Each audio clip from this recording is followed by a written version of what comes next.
Hello and welcome to QuestLore, a family Lorcana podcast where each and every week we come and talk to you about all things Lorcana. I'm Matt. I'm Malcolm. I'm Emmett. And I'm Jen. Jesus, just right away.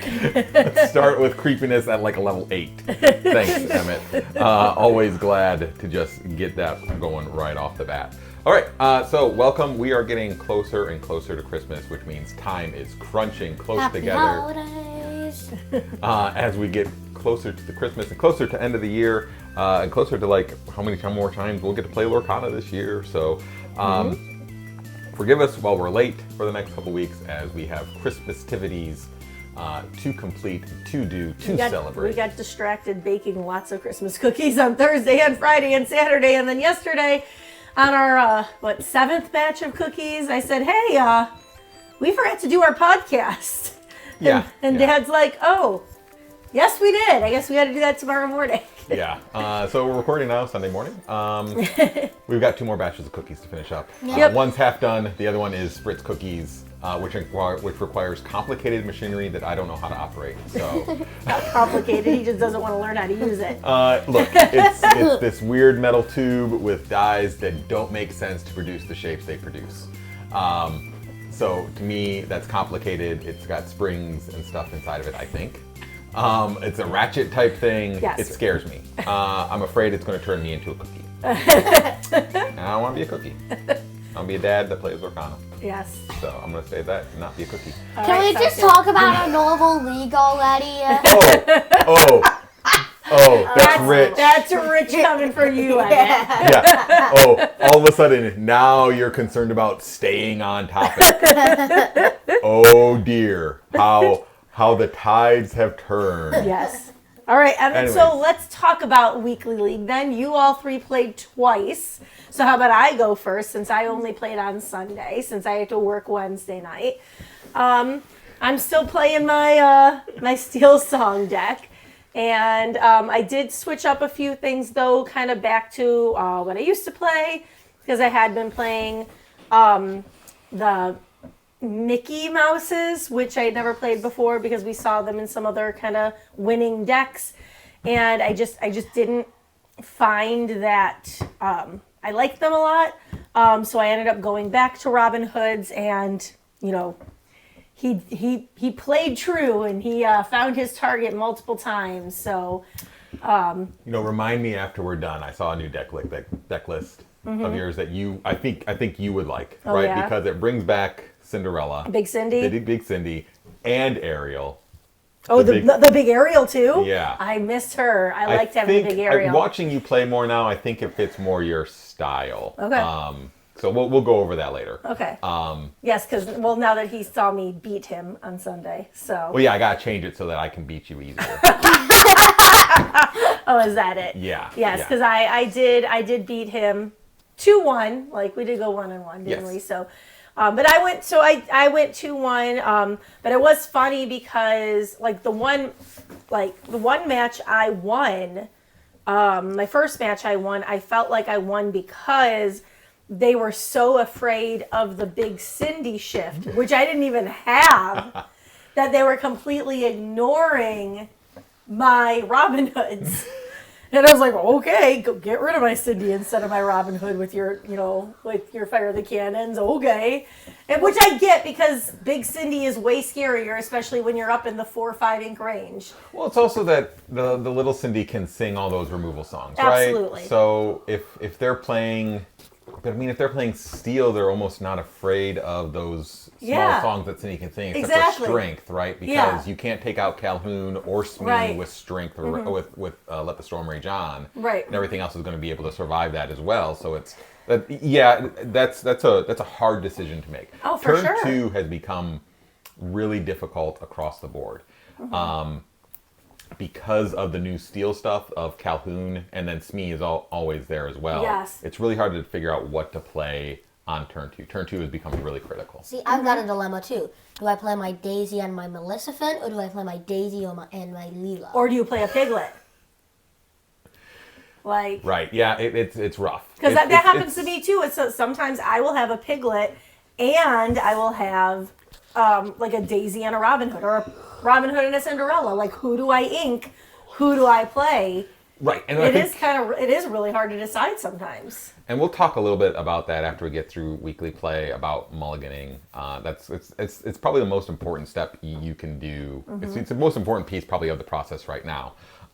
True, it doesn't really matter after like turn 4 or 5, because you'll have set up your board based on your mulligan, and now it's just whatever you've drawn since then probably. But those first few turns are super critical to the game, especially with like Malcolm's deck where you're just trying to go fast. Yeah, and there's so I feel like aggro has gotten so much more popular that it's definitely definitely something we need to talk about. Okay, but anyway, so I know Emmett really wants to talk about his weekly gameplay, so that's how I did, and I was because I don't often beat Matt, so when I got to beat him, that was very, very rewarding for me.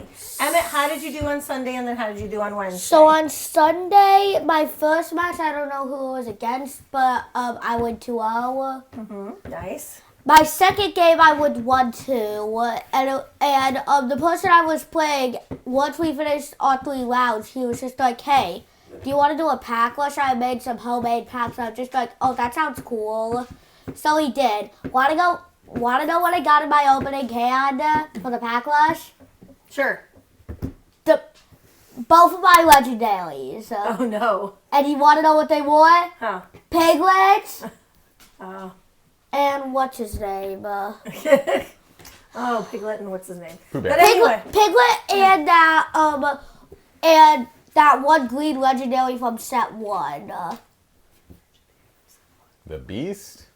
No, the one from Treasure Planet. Oh, John Silver. Yeah, John Silver. Sure. The set 1 one, not the other one. And of course, because I have the blade of a tin, I forgot that it was packless, so I just sent them both to the bottom of the deck. Like, that is not a saying, man. No one says I have a tin brain. Right? Like, the Tin Man has a brain. He doesn't have a heart. It's Scarecrow doesn't have the brain, right? Yes. All right, how about Wednesday, dude? Anyway, yeah, how did Wednesday go? Wednesday went worse. You didn't do well on Wednesday? No, actually, Wednesday kind of went better. I mean, most of the games I either got 1-1, 2-0, or 0-2. Oh, the The three options. the 3 options that you can do, man. Of course, that's how the games win. And see, it is different because where we play on Sunday does 3-game format, where we play on Wednesdays does a 2-game format. Yes. So Yeah. So it's sometimes it's hard to know how you did, because when you go 1-1 in a 3-game format, you might still win. I'm pretty sure And a 2-game format is like, oh, okay. Like, if I remember, I think I went 1-1, 2-0, 1-1, 0-2. Okay. oh, so then pretty even. Yeah. So which is fine. Yeah. How about you, Malcolm? So on Sunday I went 1-2, and on Wednesday I went 1-1 twice and went 0-2 once. Anything that went well for you or didn't go well for you? Any cards that you liked playing or that you did not like playing against? I don't like Diablo. Does that count? Fair enough. Fair Did enough. you even get Malcolm? There's not many people that like even. There was like 2 people though that played Diablo. Did you have to play both of them? Yeah. Oh, that's not fun. That's no fun.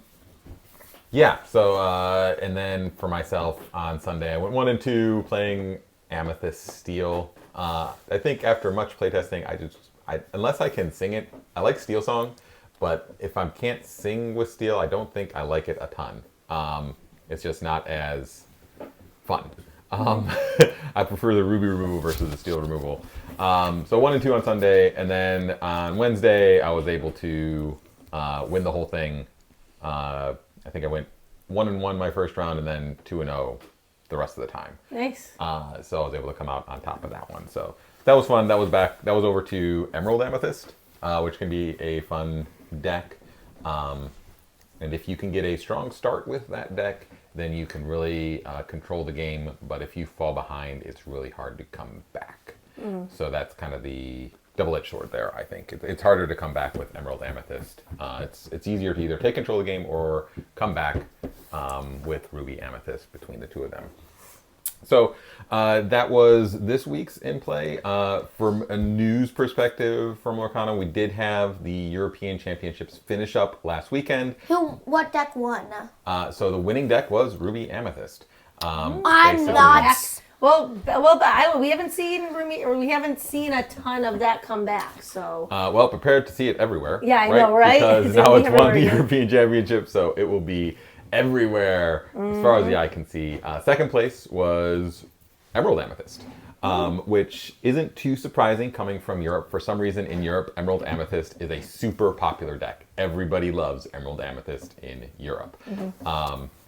It's one of the weird things that we see between the differences between our side of the pond and theirs is that they love Emerald Amethyst, we love Emerald Steel.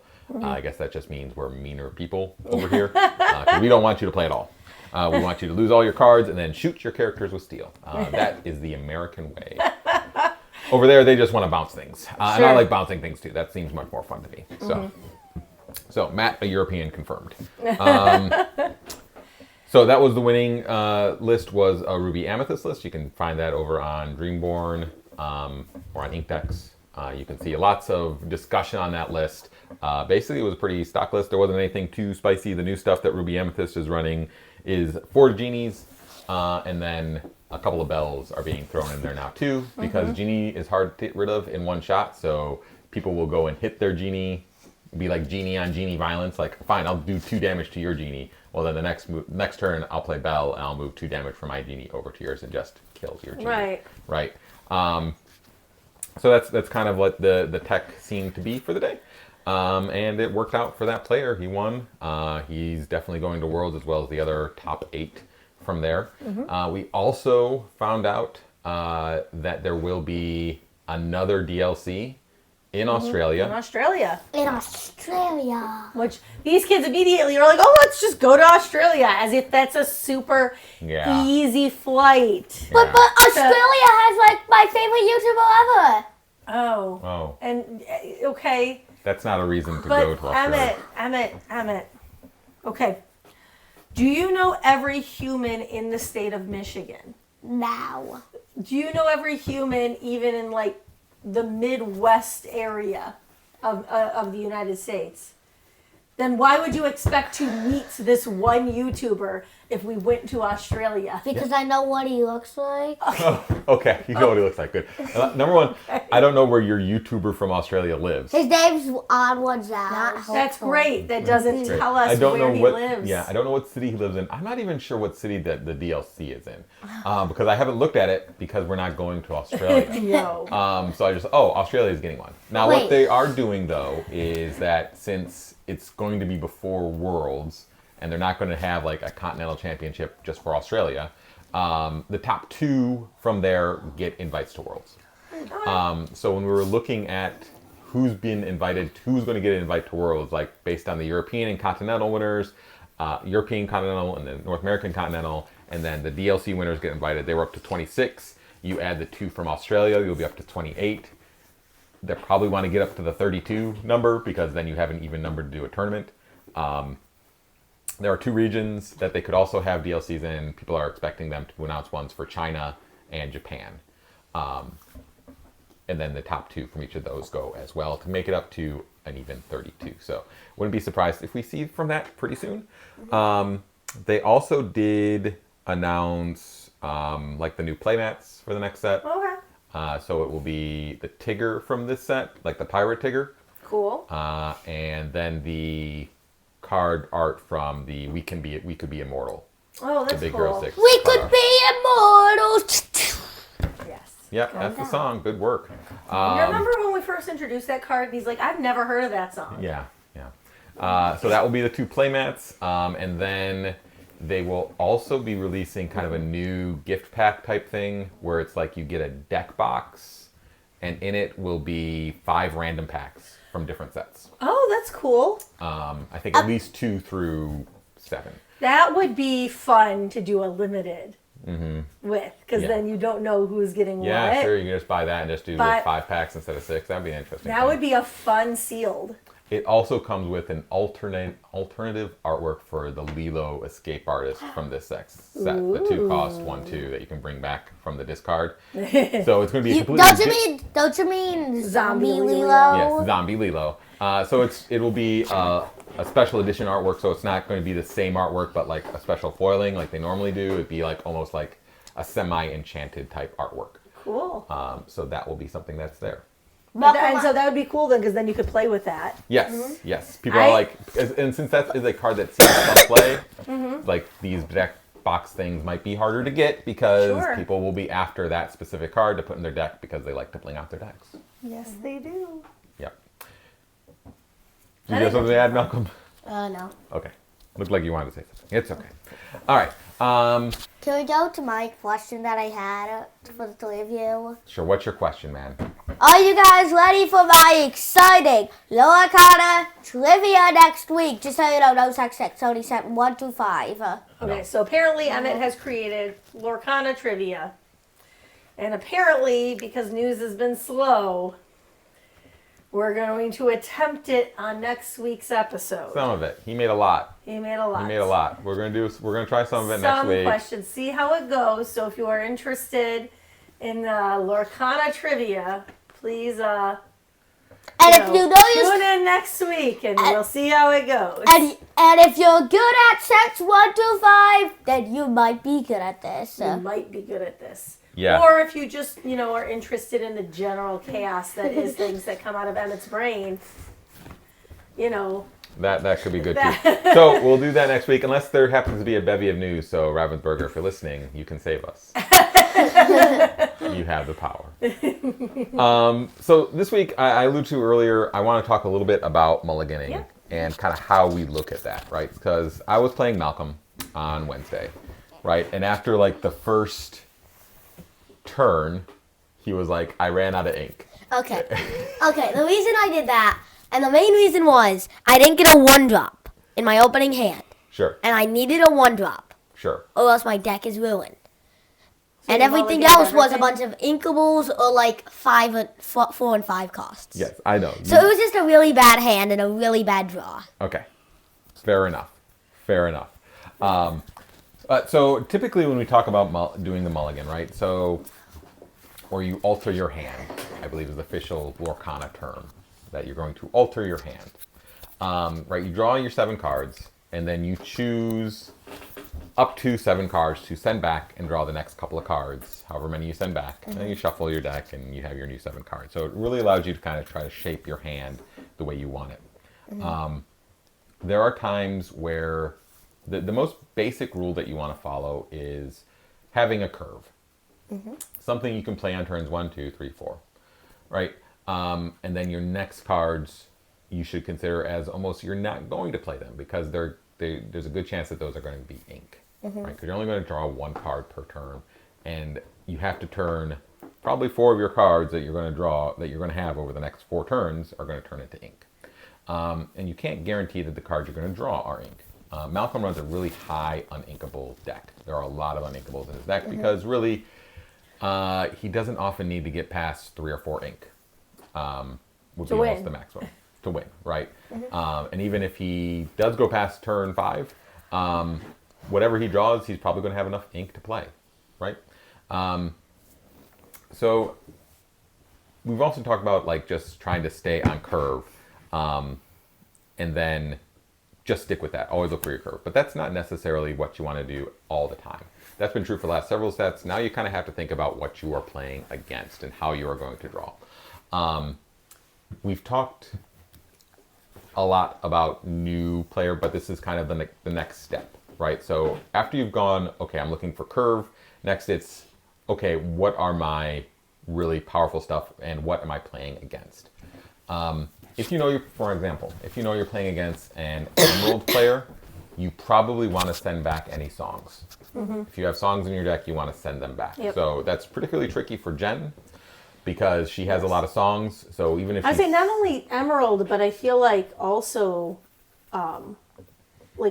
also Blue somewhat as well, because a lot of times they don't play characters really the first couple, Sure. because they're playing items. Yep. So if you're playing against, so Emerald, Sapphire or right. Emerald. Emerald, you're sending back your songs because you don't really want them. Sapphire, you're sending back probably songs because you're looking for characters that can quest more quickly. So Yes. you're looking for your lower end characters, right?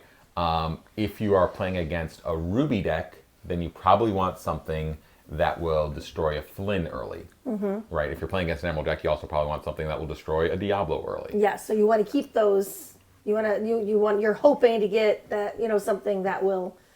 Yes. So if you are playing steel, usually if I will try, hopefully find a Cindy, and find that, find either a Storm Rage On, or like any of those little songs that Cindy can sing to get rid of those. And if you're going against me, you should just give up because I'm beating you.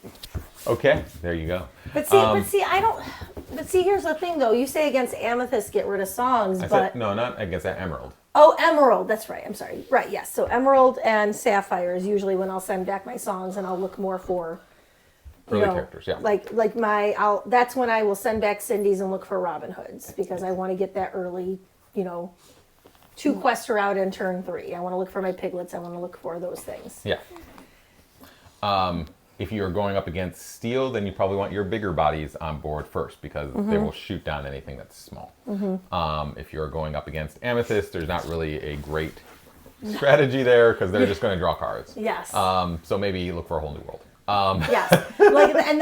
And that's where, but again, even with the Chernabog, with the Chernabog and with the what's the 1-drop 2 quester in the amethyst? Merfolk. Like with those two out there. Oh, no, that's not 1-drop 2 quester. That's Maleficent. Sorry. Yeah, Maleficent. So like with that, that's it's tricky, right? Because usually when I'm playing like Emerald, especially like Ruby Amethyst, like I'm trying to find my little guys that can quest a lot, that can sing, that I can hopefully whole new world as quick as possible, to hopefully make them discard, songs or actions that can kill me. Sure. So really, like Malcolm, when he's looking for when he's mulliganing, he wants 1-drops. And probably, like, there are so many 1-drops in your deck. Yeah. Like, it's surprising that you don't get them every time. I know, like, it's very rare that I don't get them. Like, I would probably make sure you keep an ink or two when you're sending stuff back. I do. So that you can make sure you have a couple of inks to go and do your 1-drops, right? And then even when you're playing, even if it makes more sense to maybe play an inkable card like Piglet, but if you don't have a bunch of other ink in your hand, it's better to ink the Piglet and play maybe the less powerful card, because that Piglet, you need it for ink, and the rest of your cards can't be ink, right? Yeah. So you really have to think future ahead. Like, if I play this card now, will I have an ink on the next turn, or am I just giving it up to the heart of the cards that they'll give me ink during my next draw? So you have to think further ahead too when you're inking your cards. Do you have ink for turn 3? Do you have ink for turn 4? And if you don't, maybe you play a different card that doesn't seem as optimal, but you need to play because you have to use these cards. You have to rely on these other cards as inked. And it is really hard too, because a lot of times, your strategy is kind of contingent on using that card, and then you realize, oh, I just drew 3 uninkables in a row. Yeah. I have to ink this Rapunzel even if I plan to use it to draw cards and gain lore, because it doesn't matter if I don't have the lore to play, or if I don't have the ink to play it. So sometimes that happens where you have to forego your strategy just to make sure you can survive. Yep.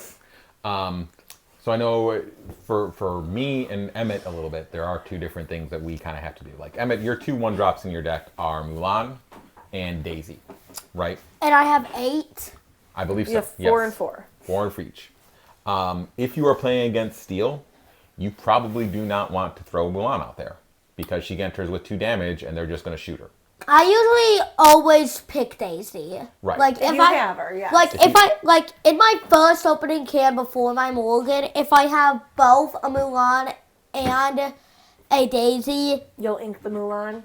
No, before my mulligan, I usually mulligan the Mulan. If you have them both, okay. That's good. You also might want to, if you also had them both in your opening hand, you might want to ink the Mulan just to play the Daisy because Daisy is an inkable, right? And probably going to get 4 lore out of her if you're on the play, right? Yes, if you can get her out turn 1 or turn 2, you're most likely getting. However, later in the game, you might want if you already have like a Rapunzel in hand, you might want to keep the Mulan so you can play them both the same turn and draw 3 cards. That is true. Or draw a couple cards. So it's true. really dependent on what you want to keep and when you want to keep it. So you have to think further ahead. Here's my perfect opening hand.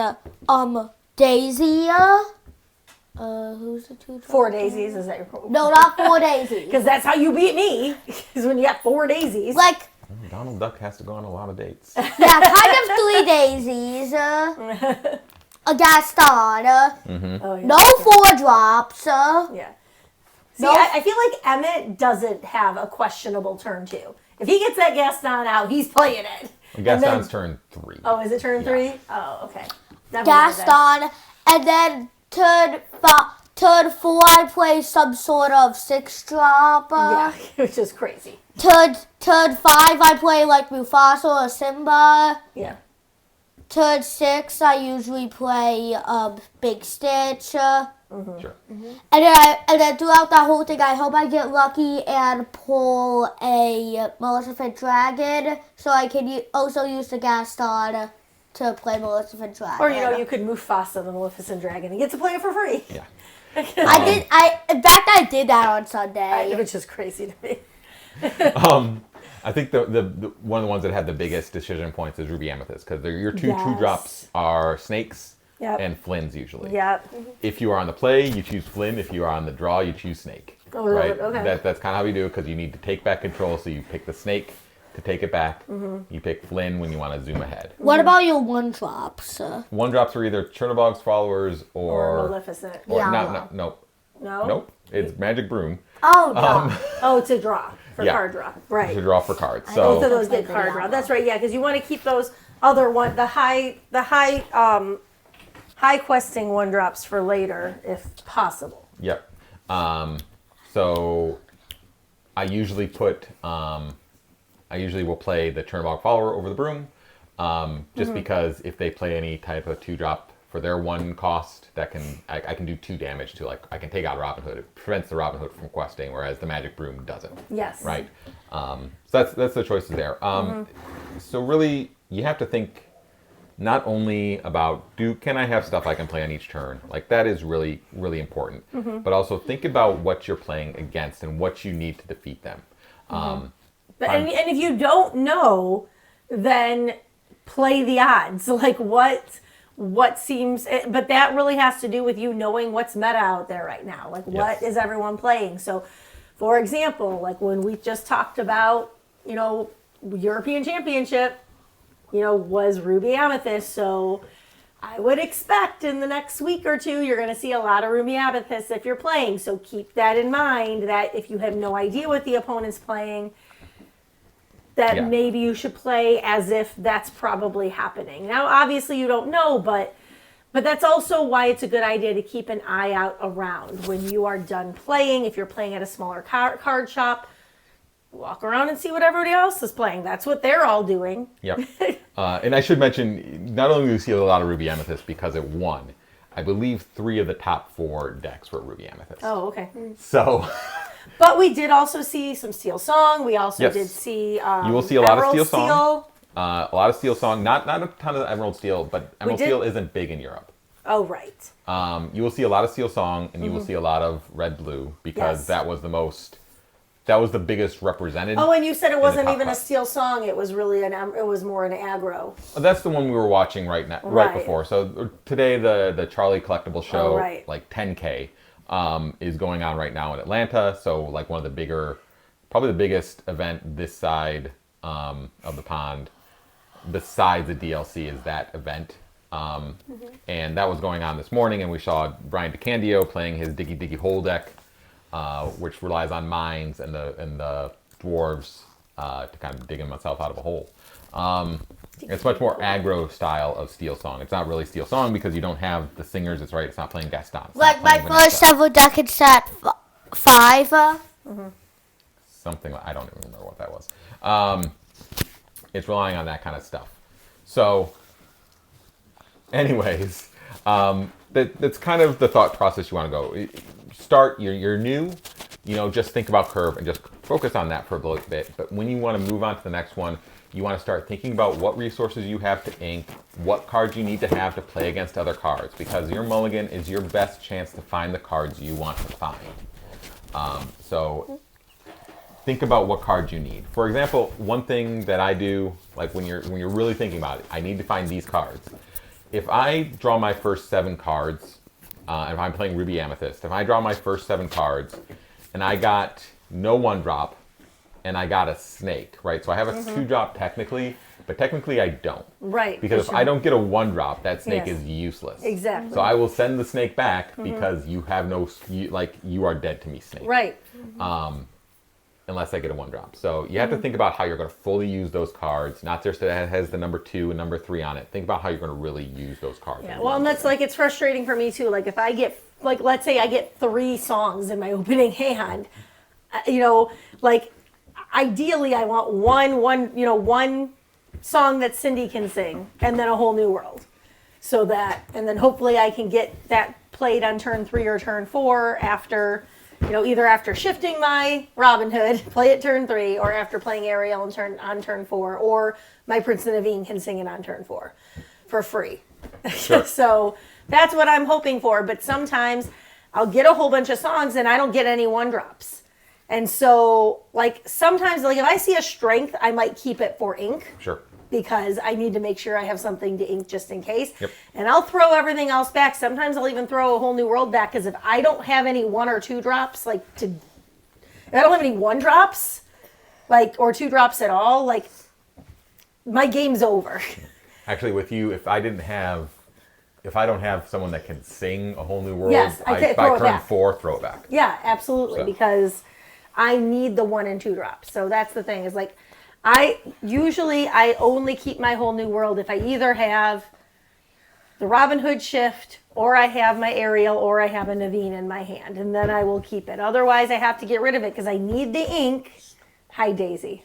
If you're not watching on YouTube, Daisy has joined our podcast. And Malcolm's hogging her. Yeah. But anyway, so that's you really need, and it's really hard because, as a Steel Song player, my game relies on having that whole new world, but it relies more on being able to play it. Yeah. Yes. And if I can't get the ink down, if I have to, I'll just play it on turn 5 with 5 ink if I have to. It's better than nothing, but I'd rather not. Yeah, it's a hard position to come back from. So, because ideally you play it and then you have you have at least a couple inks still to play with it. Bye, Daisy.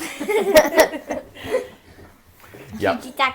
Okay, so let's move on to our next topic. With Christmas coming up, I figured let's have a little bit of fun. What is your everyone's favorite Christmas movie? Well, my favorite Christmas movie is... You can go first. Okay, I know what yours is. I don't know why you just don't say it. I'm trying to think of it. It's every version of Christmas Carol. Oh, right. It doesn't matter. Carol. It's all Christmas carols. That's Emmett will watch. Emmett will watch every version of Christmas. So I would say his favorite Christmas story is A Christmas Carol, because he has watched every version of Christmas Carol that exists. Sure. And what is your favorite one out of all of them, though? Can you pick? Is it Muppet? No. Which one? That's just wrong. It's hard going between Mickey's Christmas Carol. Okay, that's the only other thing that's acceptable. Oh, the Netflix one is it's a musical. The Netflix musical one that Netflix doesn't musical even one, follow the novel. I thought he was talking about the Bill Murray. No, we have not let him watch. We are not that bad of parents. We have not let him watch the Bill Murray Scrooged. What's the Bill Murray Scrooge? No, you don't need to know. Don't need to worry about Oh it. yeah, I watched that. No, you didn't. Okay. But anyway, so I would say growing up, my favorite was Mickey Christmas Carol, for sure. Like Scrooge McDuck was, because I loved DuckTales and I loved all of that growing up. But I'd say now it's probably Home Alone. Okay. Me too. Sure. Probably Home Alone. What about So, you? Home Which we Alone. just watched last night. Yeah. Malcolm, you said Home Alone. Alone. Any other choices to make? No. Has it always been Home Alone? Has it been something else? It's always been Home Alone. Yeah, Like I think it used to be Rudolph when I was like little, sure. Rudolph is a good one. but like it's Home Alone. Sure. So if I was to go with what I had growing up, so when I was like a really younger kid, it was Ernest Saves Christmas. Nice. You guys are laughing. You have no idea what that is, and like how bad it is, right? But I had like memories of just seeing that, Sure. and then like I had to have a surgery when I was younger, and like that came out on video like the same time, so my mom rented it for me. So it's got like other sentimental memories. Sure. But yeah, it's not a good movie. No, but I get it. But there was that, and then when I was a teenager, we would always watch Christmas Vacation. Vacation all the time, which you guys haven't seen, which should rectify at some point. At least for Malcolm. I really don't think they're gonna like it, but they might. I'll put it on the wheel. I'll put it on the The wheel. wheel. I think it was already on the wheel, but you keep spinning the wheel until you get something you want, so it doesn't. No, they would Not trust okay. the wheel. They would trust the wheel. But if I had to pick one right now, it would be Elf. Yes, such a I good think one. Elf is just amazing and a great, great movie. Yes. Okay, so let's move on to trivia and get this wrapped up. Oh my God, That is so loud. so loud, Emmett. You cannot be that loud, man. Okay, So loud. it's I'm sorry for trivia everyone. time. We remind him, but he, He gets overexcited. yeah. Okay, let's see how we do this time. In the 2020 film Onward, Okay. what did Wilden Lightfoot do for a living before he died? Oh, he was a photographer. He was a wizard. He was not a wizard. That wasn't his job. That wasn't his job. Was he a photographer? I don't even know. He was not. No, didn't he work at a university? No, he went to university with that one guy. Yeah. Did he work at I want to say he was like something place? boring, like insurance claims or something. I mean, that's closer. Is it like work for an insurance company? No, he was an accountant. An accountant. Okay. Yeah. I knew it was something like boring. Oh. Like, I mean, not that I'm not saying that being an accountant is boring, but much more boring than being a wizard. Sure. All right, here's a annoying one. Finish this quote from The Aristocats. I got this. Ladies do not start fights, but... Ladies do not start fights, but they always end them.